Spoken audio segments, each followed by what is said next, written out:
Após perder o bebê da primeira gestação em um parto com complicações por causa de uma eclâmpsia, Roseli ainda teve que superar uma segunda perda, fruto de um aborto espontâneo. Para piorar a situação, ela tinha ovários policísticos e o sonho de ser mãe parecia cada vez mais distante. Mas nada é impossível para Deus. E Roseli conseguiu engravidar não apenas uma, mas 2 vezes. Roseli, seja muito bem-vinda ao programa Prova Viva. Já pela descrição, realmente prova viva do poder de Deus. Prova viva de um milagre. De um milagre. Fica à vontade. Obrigada. Comece então a descrever para nós como é que foi essa história, né? Desde esses primeiros momentos que você viveu dessa perda, da primeira gestação. Sim, eu me casei muito nova, já criada em berço evangélico. Conheci meu marido no Ministério de Louvor, que a gente participava.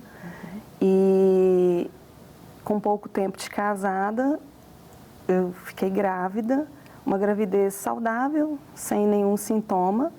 Eu costumo dizer que eu não sei o que é uma náusea, um enjoo. Eu não tenho nenhum sintoma de gravidez. Eu não passo mal, eu não desmaio. Eu tenho, minhas gravidezes sempre foram assim muito boas, né? Mas Só lembra que está grávida porque a barriga cresce, né?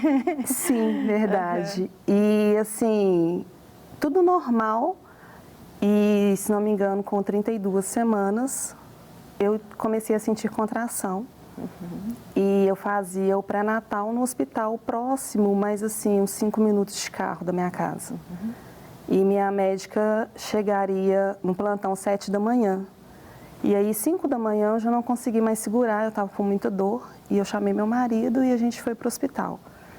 E lá eu fui atendida por um médico de plantão, onde ele não olhou minha pressão, ele não aferiu minha pressão.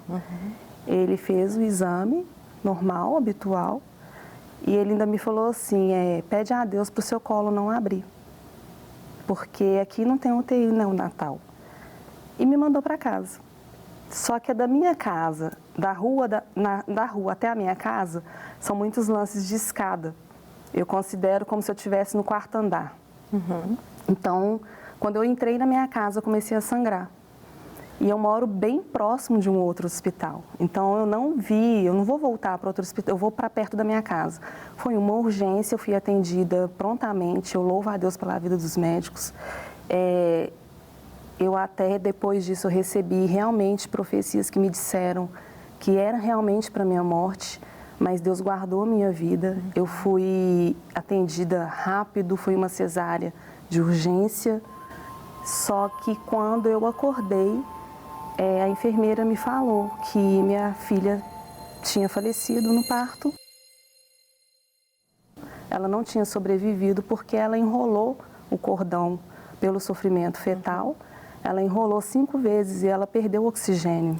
Tá, da hora que você foi ao primeiro médico, que ele nem aferiu sua pressão, da hora em que você estava agora dentro do hospital sendo acompanhada e com a notícia dessa enfermeira, quanto tempo durou isso? Bom, eu não tenho, eu Mas sei assim, quantos que... dias, quantos meses? Não, foi no mesmo dia. No mesmo dia? Na mesma hora. Foi questão de 5, 10 minutos. Na hora que você foi no médico e voltou para casa, sentiu mal, foi para o outro hospital? Voltei para outro hospital, que aí ele era mais perto da minha casa. E ali já aconteceu tudo? Isso. Você estava sozinha? Eu estava com meu marido.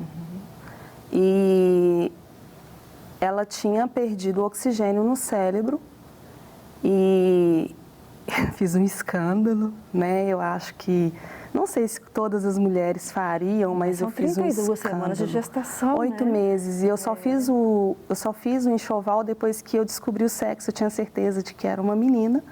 O quarto já estava todo pronto, já estava tudo pronto. E a minha pressão não abaixava. E engraçado que o hospital estava lotado. E eles colocaram no meu quarto várias mães com vários bebês. Inclusive, uma noite, né, durante a minha internação, eu tive que levantar e ajudar uma mulher, porque a criança chorava demais, ela não dava conta de dar mamar, e eu ainda fui auxiliar ela. Roseli, para entender um pouquinho mais do parto, da hora que você chega lá, você estava consciente, você estava com dor, você estava com esse sangramento? Muita dor, muito sangramento, uma hemorragia muito forte. E aí, foi feita a cesárea? Sim. E quando você acordou, logo que você acordou da anestesia? Eu ainda estava na mesa ainda de cirurgia e a enfermeira me chamou.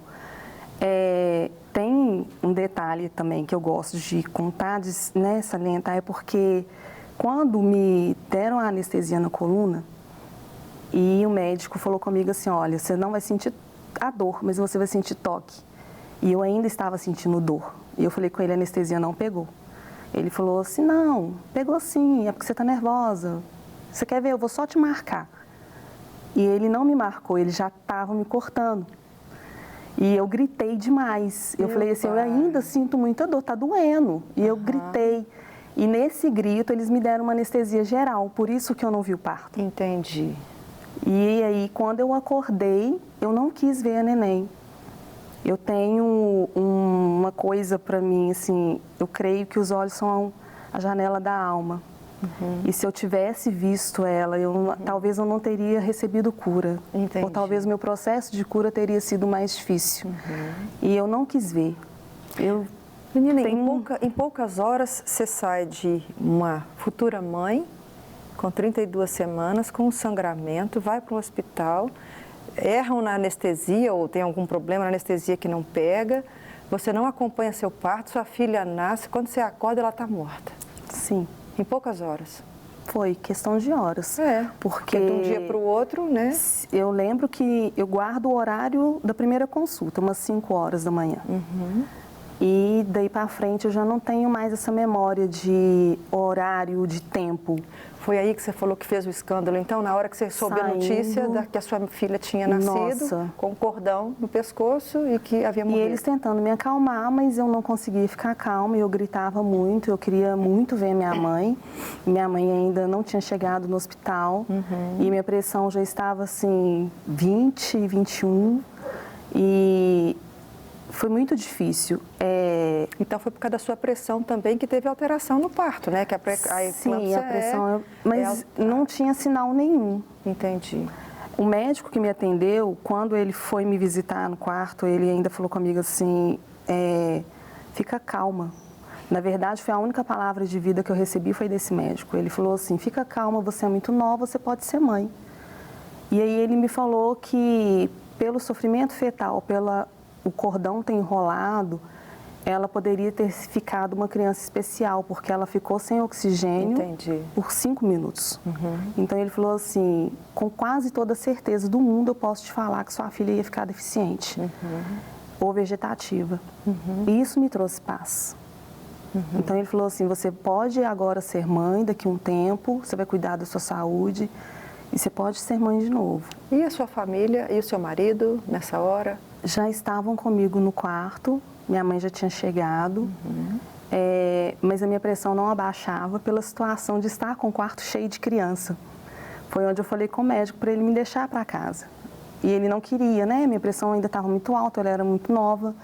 E eu pedi a ele, que implorei para ele, me deixa embora, porque esse quarto cheio de neném não me faz bem, eu preciso ir para minha casa. E aí ele me liberou, porque eu realmente moro muito perto desse hospital. E eu tive acompanhamento por um amigo dentro de casa por um bom tempo, até que a minha pressão normalizasse. Essa foi a única vez, na verdade, que eu tive uma pressão alta. Assim que você chegou em casa, com o enxovalzinho todo? Quarto trancado durante 6, 7 meses. Sério? Não deixei ninguém entrar. Dentro do hospital, eu já pedi minha irmã para que trancasse o quarto. Tranca o quarto e me traz a chave. E eu guardei essa chave e, assim, eu me arrepiava de passar na porta do quarto. Quantos anos tem essa história? Bom, uns 20, quase 20 anos. Você vê o que é a maternidade, né? Talvez a pessoa de casa não esteja acompanhando a emoção que você está nesse momento ao relatar, né?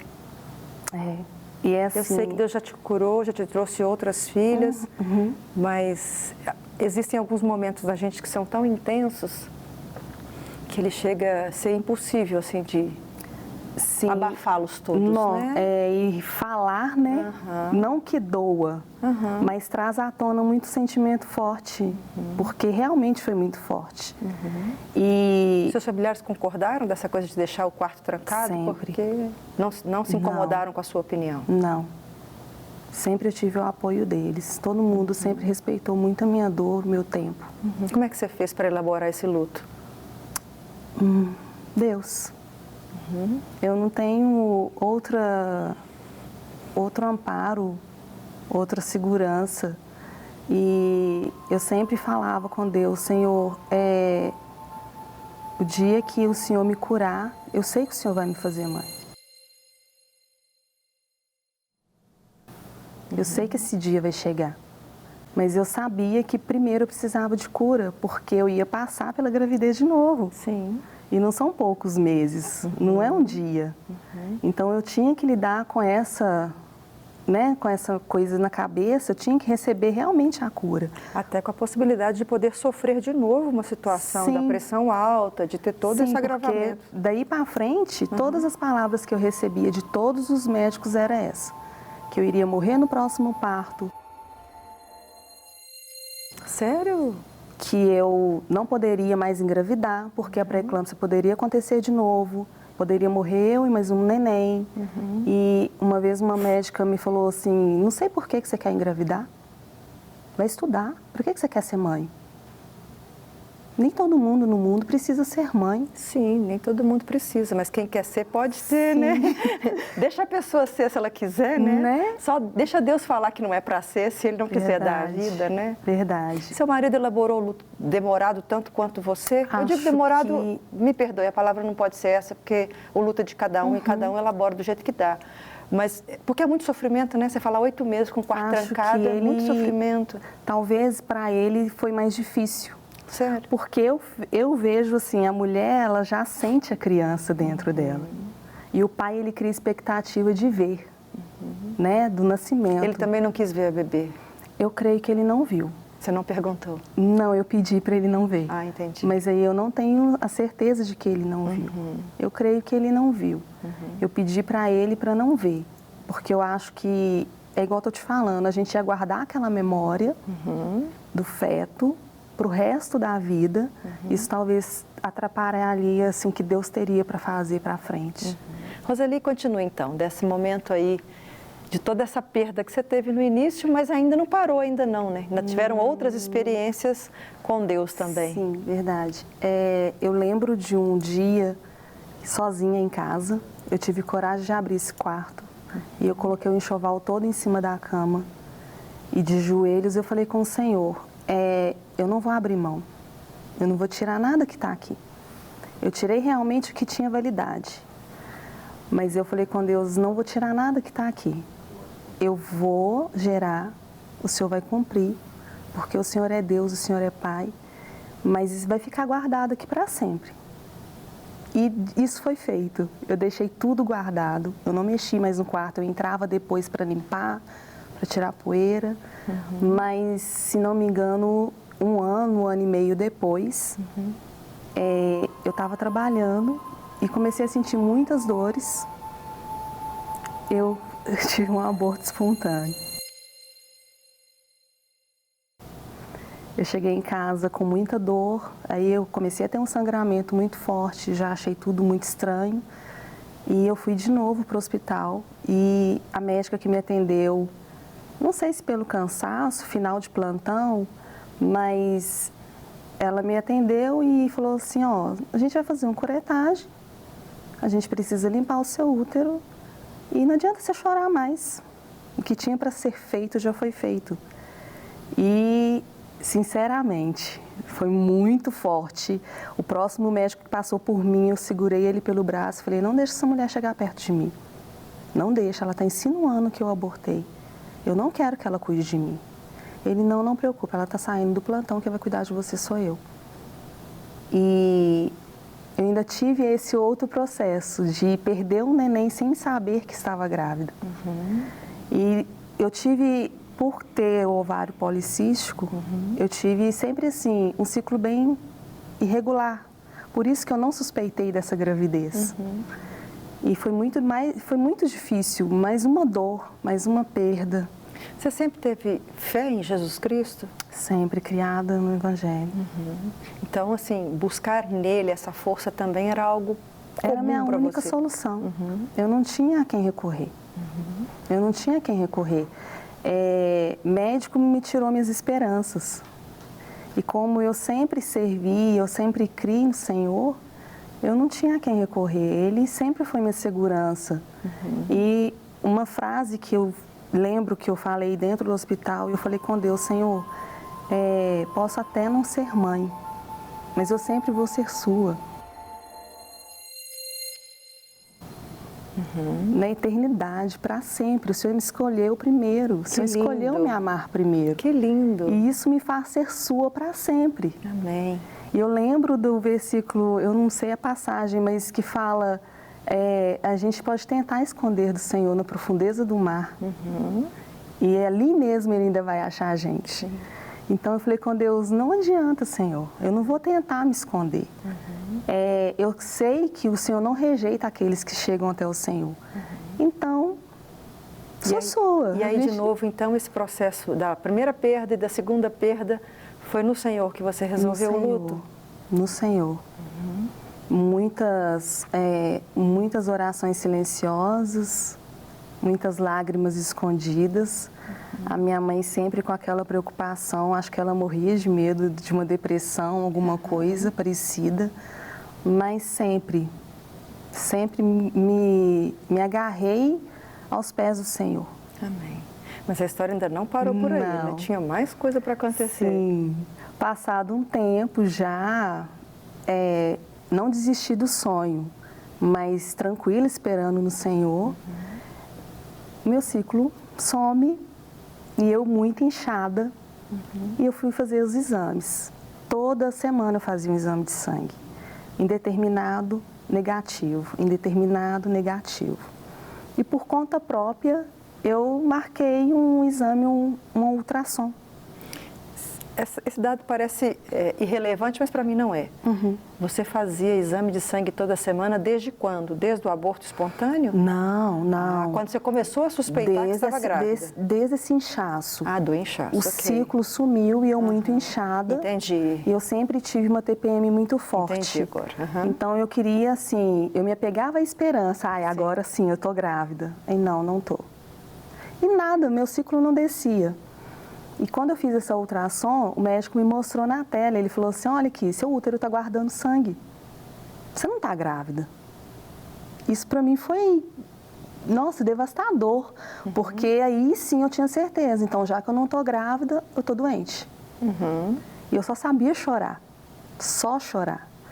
E eu não me lembro quem, mas eu consegui uma consulta com um médico, um senhor mais velho, que foi, assim, meu último fio de esperança, porque ele me entregou o pedido de exame de sangue e ele falou assim: se der negativo, você vai tomar esse remédio, ele vai limpar seu útero. Hoje eu entendo que talvez, se fosse mais um exame negativo, eu ia abortar o Vitor. Então, assim, eu fui muito cheia de esperança, mas com aqueles todos os outros exames negativos e com a fala do médico que eu estava guardando sangue no útero. E eu falei: Deus, essa é minha última tentativa, porque eu já tenho aqui na minha mão a solução, se eu não estiver grávida. E eu fiz o exame na parte da manhã, a ansiedade não segura, à tarde eu já estava buscando o resultado e deu positivo, 1.500, por aí. Mais do que grávida. Gravidíssima. E quando eu fui começar o pré-natal, o meu médico falou assim: com tudo que você está me contando, com todos os exames que você fez, com a ultrassom, vamos fazer uma próxima ultrassom, tem que saber a idade do neném. E o Vitor já estava com 4 meses. Uau! Deus guardou o Vitor até 16 semanas, escondeu ele, talvez pelo... eu não sei, o período de risco todo que os médicos falam que são de mais ou menos até os 3 meses. Então eu passei esse período todo pra meio não ficar que nem ansiosa. Não. Gente, que Deus lindo! Lindo. E o Vitor veio de parto normal, o que não era possível.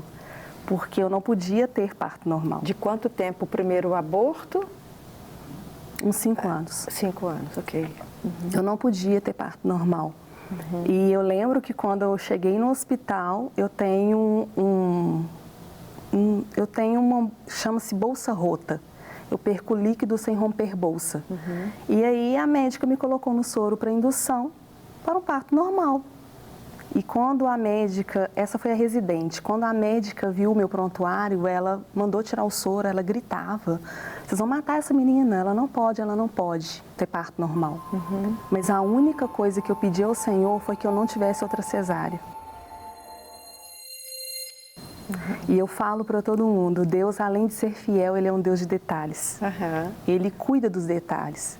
E mesmo tirando o soro, o meu corpo continuou a dilatar e o Vitor veio de parto normal. Glórias a Deus. Já com a cesárea marcada, para daqui a 2, 3 horas, o Vitor nasceu de parto normal. Perfeito. Sem nenhum problema. Perfeito. Como que você fez com a roupinha da bebezinha que estava lá? Ajuda, e agora veio um menino. Nossa, foi uma loucura, porque o Vitor só deixou a gente ver que ele era um menino já com quase 9 meses. Sério? Uma loucura. Que a família não corre, ele não deixava a gente ver. A família não corre para tentar trocar o que fosse, né, que desse para trocar. Minha irmã saiu quase uma pedinte de loja em loja. Moço, pelo amor de Deus, deu errado o tração da minha irmã, troca. E a gente conseguiu fazer algumas trocas, a gente conseguiu pintar o quarto numa correria. E para agradecer o nome do Senhor, nessa época meu marido ainda estava desempregado. Nossa, é muita bênção, irmã, é muita bênção. E agora, Deus fez o impossível acontecer. Para a gente finalizar a história, né? Você ainda teve uma menina depois, né? Sim. Quanto tempo depois? 2 anos. Parto normal também? Normal também. Deus lindo! Deus, além de me dar o bolo, me deu a cereja do bolo. Deu a cereja. Usou alguma coisa da primeira bebê na Emily? Sim. Roupinha? Sim. E não me pergunte por que eu guardei. Porque eu queria realmente ser mãe, eu não queria ter uma menina. Entendi. Então, quando Deus realizou meu sonho, eu não sei por que eu guardei aquela roupinha, um edredom rosa. Poucas peças, mas eu guardei. E eu usei na Emily, Deus foi fiel. Deus é fiel, Deus é lindo. Roseli, que testemunho maravilhoso, né? Sim. A fé transbordante na sua vida. Você fala assim, emanando da graça de Deus, da alegria de poder servir o Senhor e também ter a oportunidade de ser mãe, né? Que o Senhor te concedeu. Sim. Muito obrigada por ter trazido a sua história ao programa. Eu que agradeço. Que você continue testemunhando desse amor mesmo. Amém. Obrigada. Eclesiastes 7:8 diz assim: melhor é o fim das coisas do que o princípio delas. Melhor é o paciente de espírito do que o altivo de espírito. A perseverança é uma prática necessária a todo ser humano. Por causa dela, podemos chegar a lugares inimagináveis. Em decorrência dessa atitude nobre de não estagnar no problema, muitas dificuldades são vencidas, porque o que mantém a perseverança é a confiança de que não está só e que nas horas certas haverá o escape, e principalmente a convicção de que o problema tem causas externas e não na identidade da pessoa. Os problemas se apresentam fora da imagem e semelhança que Deus criou, ou seja, fora da identidade dada por Deus. Portanto, podem ser rejeitados. Mas como é difícil ser perseverante quando está no olho do furacão. O sentimento de esgotamento e desesperança é natural e se formam porque há o sentimento de que não haverá solução e que a derrota virá. Muito me alegra servir a Cristo e constatar a fidelidade dele na vida de todos os que professam a fé nele. Digo isso porque temos nele a garantia do cumprimento de suas promessas, de que a vitória é à frente diante das dificuldades. Se a palavra diz que quem vai à nossa frente é o general de guerra, que não perde nenhuma batalha e que somos o seu exército, cumprindo as suas ordens, certamente em algum momento desfrutaremos deste gozo. Deus trabalha em nosso favor continuamente e o fim ainda não chegou. O grito final ainda não foi dado. Então nos resta perseverar confiando no Senhor pacientemente e aguardar a ação maravilhosa do Senhor Jesus. É verdade que o tempo é de Deus e que nem todas as vitórias virão nessa vida terrena, o que nos impulsiona a perseverar até o fim, até a volta de Cristo. Certos de que na vida eterna com Cristo não haverá fome, doenças, tristeza, choro, saudade ou morte. Lá será o fim de todas as dificuldades e mazelas. Se você tem promessa de Deus para a sua vida e o que está vivendo no momento é tristeza e dor, lembre-se que todo sofrimento que passamos aqui é leve e momentâneo se comparado às maravilhas da vida eterna com Jesus. Com certeza, o fim será melhor do que o começo. Aguardo você aqui comigo na próxima semana para mais um Prova Viva. Não quer ficar um segundo por fora da nossa programação? Agora você pode nos acompanhar através das plataformas digitais. Não perca tempo, acesse, curta e siga-nos. Fique por dentro de tudo o que acontece por aqui. Rede Super, inspirando você.